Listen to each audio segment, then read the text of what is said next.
ହଉ ଏଇମାନେ ବି ପଢୁଛନ୍ତି। ତମେ କେତେ କ୍ଲାସରେ ପଢୁଛ? ଆଚ୍ଛା, ମୁଁ ବି ଏଇଠି ପଢୁଥିଲି ମାନେ 2003 ରୁ 2006। ସେତେବେଳେ ଏଇ ସବୁ ଯୋଉ ଦେଖୁଛନ୍ତି ଆପଣ ମାନେ ଯୋଉ ସବୁ ଇଏ କରାହେଇଛି ଏଗୁଡା ନଥିଲା, କିନ୍ତୁ ଏବେ ସବୁଆଡେ ପୁରା ପରିଷ୍କାର କରାଯାଇଛି, ବହୁତ ଉନ୍ନତ କରିଯାଇଛି। ଏଇ ଯୋଉ କହିଲେ ଏଇ ଭାଇ ଯେ ଏବେ 9 କ୍ଲାସରେ ପଢୁଛନ୍ତି। ଆଉ ପଢାପଢି କେମିତି ଚାଲିଛି ଏଇଠି?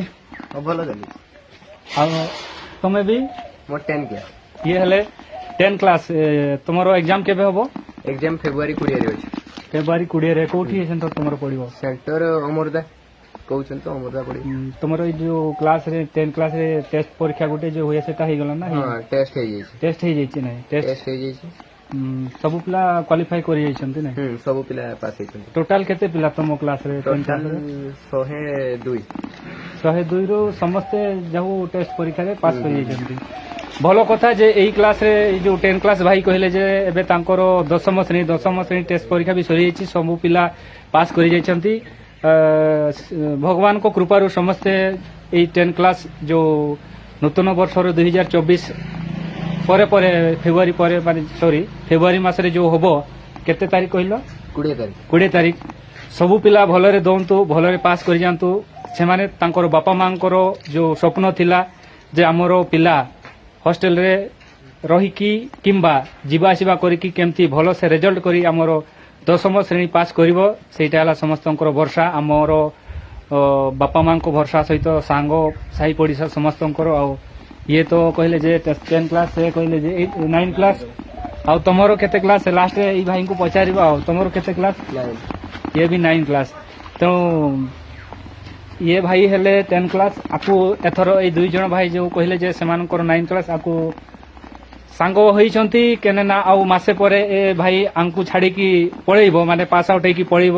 ତାପରେ କୋଉ କଲେଜରେ ପଢିବ ନ ପଢିବ। ତେଣୁ ରିସେସ୍ ଟାଇମରେ ଛୁଟି, ଏବେ ସେପଟେ ଆନୁଆଲ ଫଙ୍କସନ ଚାଲିଛି ତ। ଆଉ ତେଣୁ ଫଙ୍କସନ ଅଧାରେ ରଖାହେଇଛି ବ୍ରେକରେ, ତାପରେ ସେଟା ରିସେସ୍ ପାଇଁ ଆସୁଛନ୍ତି ପିଲାମାନେ ସବୁ। ତାପରେ ଖିଆଖୁଇ କରିକିନା ଯିବେ, ପୁଣି ଆନୁଆଲ ଫଙ୍କସନ ଷ୍ଟାର୍ଟ ହବ। ଆମର ସିନିୟର ମ୍ୟୁଜିକ ଚେୟାରଟା ହବ, ଆଉ କଣ ଅଛି କ୍ୟାରିକେଚର ଅଛି। ଏ ଦିଟା ପରେ ଆଜି ଆନୁଆଲ ଫଙ୍କସନ ଶେଷ। ନାଇଟ୍ ପ୍ରୋଗ୍ରାମ କିଛି ନାହିଁ। 10 ତାରିଖ ତ କହୁଥିଲେ ଆନୁଆଲ ଫଙ୍କସନ ହେବ ବୋଲି, ନାଇଟ୍ ପ୍ରୋଗ୍ରାମ। ତମେ ସବୁ ହଷ୍ଟେଲ ପିଲା ନା ଡେ ସ୍କଲାର? ଏ ଯୋଉ ଅଛି ଇଏ ହଷ୍ଟେଲ ପିଲା।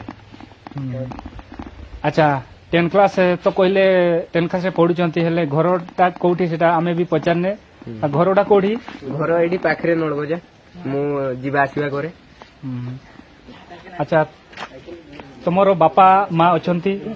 ବାପା କଣ କରନ୍ତି? ବାପା ଡ୍ରାଇଭିଂ କରନ୍ତି, ଅଟୋ ଚଲାନ୍ତି। ଆଉ ମା ହାଉସ ୱାଇଫ। ଆଉ ଭାଇ ଭଉଣୀ ତମେ କେତେ ଜଣ? ଭାଇ ନାହାନ୍ତି, ଭଉଣୀ ଗୋଟେ ଅଛି, କୁନି ଭଉଣୀଟି ପଢୁଥିବ 3 କ୍ଲାସରେ। ତାହେଲେ ସବୁଠୁ ଦାୟିତ୍ୱ ହେଲା ଏଇ ଭାଇଙ୍କ ଉପରେ, କାହିଁକି ନା ସେ ସବୁଠୁ ବାପା ମାଙ୍କର ବଡ ପୁଅ। ଆଉ ବଡ ପୁଅ ହିସାବରେ ବଡ ଦାୟିତ୍ୱ ରହୁଛି। ତେଣୁ ସବୁଠୁ ବଡ କଥା ହେଲା ଏଇଟା ହେଲା 10ମ ଶ୍ରେଣୀ। ସେ ଆଉ ମାସେ ପହଞ୍ଚିଲାନି, ଆଉ ଫେବୃଆରୀ 20ରେ ତାଙ୍କର ପରୀକ୍ଷା ହବ। ଭଲରେ ଦିଅ, ଭଲରେ ପାସ୍ କର। ତାପରେ ପାଖରେ ତ ମୁଁ ଦେଖେଇଲେ ଯେ ନଳଗଜା କଲେଜର ଭିଡିଓ ମଧ୍ୟ ଆପଣଙ୍କୁ ଦେଖେଇଛି। ସେଇଠି ଭାଇ ପଢିବେ ନା କୋଉଠି ପଢିବେ ସେଟା ଏବେ କ୍ଲିୟର ନାହିଁ। ଏଟା ପାସ୍ କରିଲା ପରେ ତେବେ ବି ରେଜଲ୍ଟ ଉପରେ ଡିପେଣ୍ଡ କରେ। ସେଟା ରେଜଲ୍ଟ ତ ନିହାତି ପାସ୍ କରିବ ନା ଭୟ କରୁଛ? ନାଇଁ, ଭରସା ଅଛି, ଭରସା ଅଛି। ଆଚ୍ଛା, କୋଉ କଲେଜ? ସାର୍ ମାନେ ଯେମିତି ଟିଚିଂ କରିଛନ୍ତି, ଯେମିତି ପଢେଇଛନ୍ତି ସାର୍ ମାନେ, ଆମର ବିଶ୍ୱାସ ଅଛି କି ଆମେ ନିହାତି ପାସ୍ ହବା।